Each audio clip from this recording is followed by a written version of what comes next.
Hello students, already we have discussed 23 questions. Next 24th question. It is given, if a, b, x are real numbers such that 1 minus ix divided by 1 plus ix is equal to a minus ib, then what is the relation between a and b that we have to calculate. So it is given 1 minus ix divided by 1 plus ix is equal to a minus ib. 1 minus ix divided by 1 plus ix is equal to a minus ib. So I'll take this as z. So z is equal to 1 minus ix divided by 1 plus ix, and I'll write z bar as 1 plus ix divided by 1 minus ix. There is a conjugate of that. So z I have taken given value as z, and I have written z bar as 1 plus ix divided by 1 minus ix. So this is what? This is 1 by z. So z into z bar is equal to 1. Z into z bar is equal to 1, or we can write mod z square is equal to 1. Z into z bar is 1, or mod z square equal to 1. But what is z? Z is 1 minus ix divided by 1 plus ix, but that is equal to a minus ib. So mod z square is equal to mod of a minus ib whole square.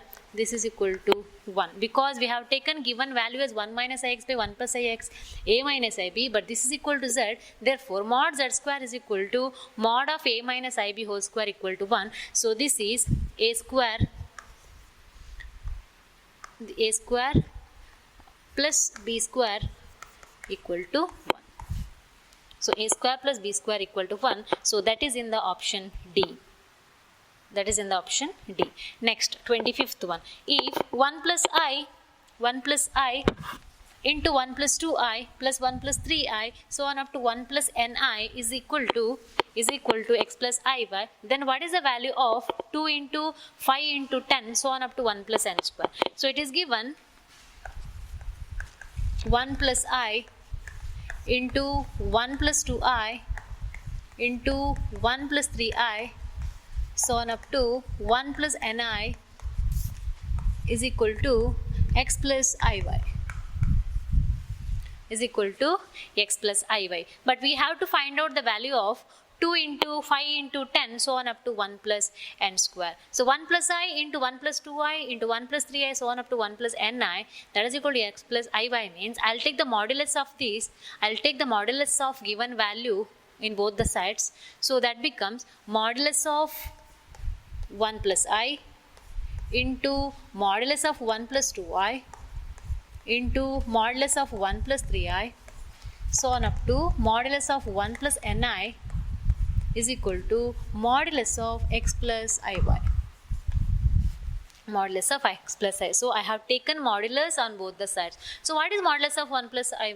This is equal to root of 1 plus 1 square is 1 into root of 1 plus 4, root of 1 plus 9, so on up to root of 1 plus n square is equal to root of x square plus y square, x square plus y square. So now it is root 2, root 5, root 10, so on up to root 1 plus n square is equal to root of x square plus y square, x square plus y square. So what we can do, we can write all the terms inside the same root, so we can cancel the root both the sides. So we get 2 into 5 into 10 so on up to 1 plus n square equal to x square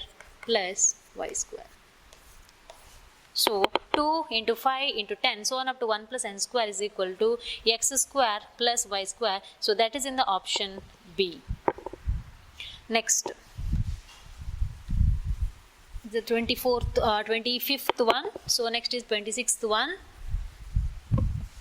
26th one, what is the? In Argand plane, the point corresponding to 26th one. In Argand plane, the point corresponding to 1 minus I root 3 into 1 plus I divided by root 3 plus I in the organ plane, the point, it is a complex number. So this corresponds to lies in which quadrant? So this complex number lies in which quadrant? So how to find out the complex number? So one way is we have to simplify this complex number and we have to get the complex number. So that complex number is represents a point in the organ plane or point in the xy plane. So from that we can calculate that lies in the first, second, third or fourth quadrant. Otherwise we can calculate the theta value or amplitude or argument value of each argument value. By calculating the argument value also we can find out that lies in which quadrant, first, second or third or fourth quadrant. So to find out these, now it is in the numerator product of two complex numbers and the denominator there is one more complex number. So the simple way is, if it is to find out the argument of a complex, suppose there are 2 or 3 complex numbers, we have to find out the argument value of each complex number and that is added. So now the argument of 1 minus I root 3 we have to calculate plus argument of 1 plus I. Then now it is in the denominator means, so argument, when we write argument in the numerator, that goes to minus. So argument of plus this complex number plus argument of 1 plus I minus argument of root 3 plus I. So from that we can write that lies in the which quadrant. So how to find out argument? So argument theta can be calculated tan inverse of y by x. Argument theta can be calculated by the formula tan inverse of y by x. So first one, argument of first one is what? Theta is a tan inverse of y. Y is a minus root 3 by 1 y by x. So this is tan inverse of minus root 3. So tan inverse of minus root 3. Tan inverse of root 3 value will be pi by 3. Pi by 3 value will be root 3, but it is minus. So range of tan inverse is in the first and fourth quadrant. So negative means that should be in the fourth quadrant. We cannot go for the second quadrant. So that is in the fourth quadrant. So in the fourth quadrant, so this value will be minus pi by 3.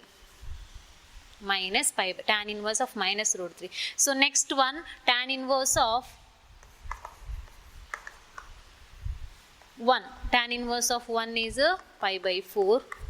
Tan inverse of 1. So y is 1, x is 1, so pi by 4. Next one, tan inverse of 1 by root 3. So tan inverse of 1 by root 3 means pi by 6. Pi by 6. So argument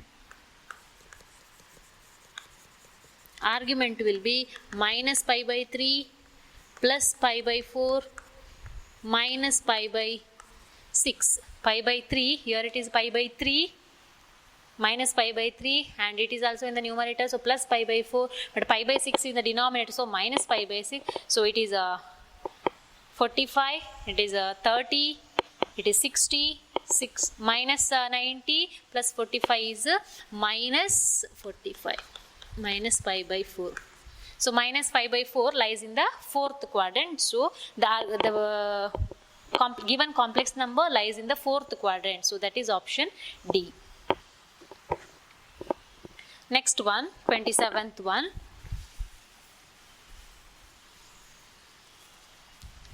Argument value will be given. You have to find out what is the value. If argument of z is less than 0, then argument of minus z minus argument of z is. So 27th,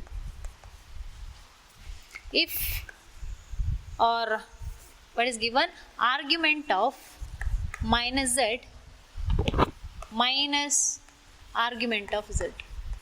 Argument of minus z minus argument of z. So now it is argument of A minus argument of B. So can be written as argument of minus z by z. Argument of one complex number minus argument of one more means argument of minus z divided by z. So this is equal to argument of minus 1. So this is argument of minus 1 means minus 1 plus I0. So what is the argument? That means cos is minus 1, sine is 0. Cos is minus 1, sine is 0 means this is equal to pi.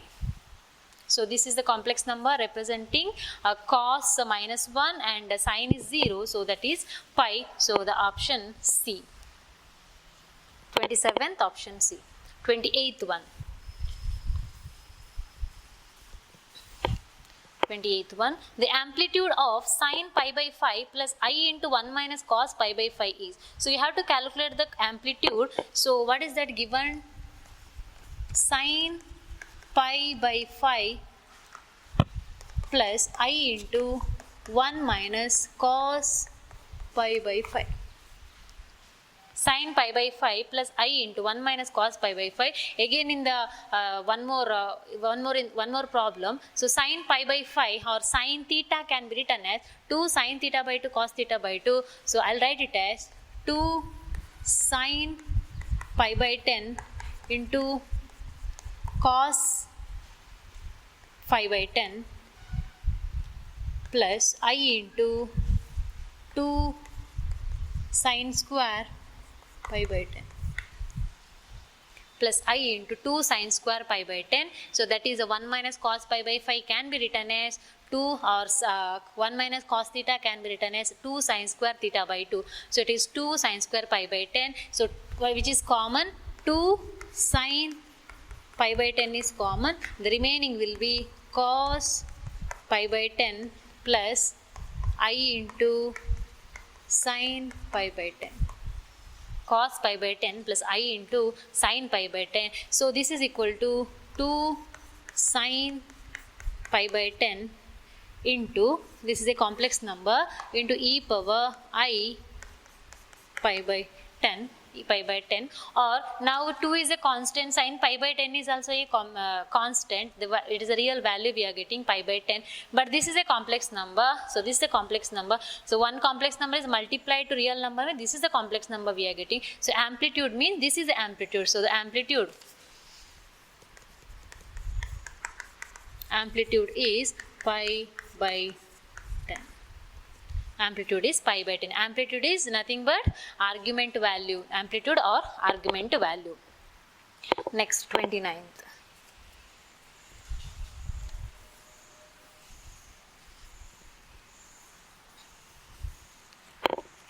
The number of values of theta lying between 0 and 4 pi satisfying cos theta plus I sin theta, cos 2 theta plus I sin 2 theta, cos n theta, so on up to cos n theta plus I sin n theta equal to 0. So the number of values of theta lying between 0 to 4 pi. So how many values of theta is lying between 0 to 4 pi that can satisfy the given condition? So there are many complex numbers up to n.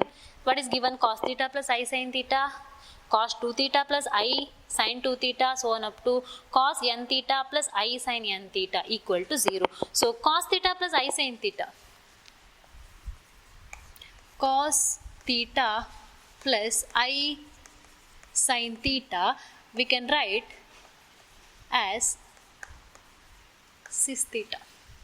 Generally, if it is cos theta plus I sin theta, we represent it as cis theta, that means cos plus I sin theta, cis theta. We can represent the polar form of complex number. So now it is the product of many complex number. So I can write it as cis theta plus 2 theta plus 3 theta, so on up to n theta. This is equal to 0. One complex number can be written as cis theta, means cis or cos plus I, cos theta plus I sin theta, we can write that together, theta plus 2 theta, so on up to n theta. So this is equal to 0. That implies what? Cos p theta is 0 and sin p theta is also 0. Cos p theta is 0, sin p theta is, that means cos is also 0, sin also 0. So what does it indicate? So what is the value of theta? So we don't have any value such that cos and sin both are zeros. We don't have any value for theta such that both theta or both sin and cos are 0. So this implies no value for theta. There is no value for theta because we don't have any theta such that cos is also 0, sin is also 0. There is no value, so the number of values will be 0. So it is option A. So 29th is option A.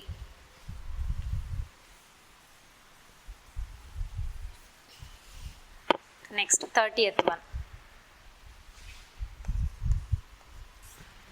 The value of 1 plus 2 omega plus omega square to the power 3n minus 1 plus omega plus 2 omega square to the power 2n to the power 3n. 1 plus 2 omega plus omega square to the power 3n minus 1 plus omega plus 2 omega square to the power 3n is. So what is the value of this? We have the relation 1 plus omega square equal to 1. We have the relation 1 plus omega square is equal to 1. Here 1 omega and omega square are the cube root of unities. So I can write instead of it is a omega square, or I can write omega 1 plus omega square as 1 plus omega square as, sorry, it is not 1. 1 plus omega square equal to 0. So I can write 1 plus omega square as minus omega. 1 plus omega square is minus omega. So the first one becomes 2 omega minus omega to the power 3n minus, in the second one I'll write 1 plus omega as minus omega square. So 1 plus omega as minus omega square. So that becomes 2 omega square minus omega square to the power 3n. I have used only the relation 1 plus omega square. So this is equal to 2 omega is omega to the power 3n minus omega square to the power 3n. Omega to the power 3n minus omega square to the power 3n. So this is equal to omega cube to the power n minus omega cube to the power 2n. But we know that omega n value will be 1. So 1 minus 1 will be 0. So the answer is 1 minus 1 will be 0. So answer is A. So we have completed all the 30 questions. Once again solve all the questions, and if you have any doubt you can ask and simplify all the problems, write down all the problems in a notebook. Thank you.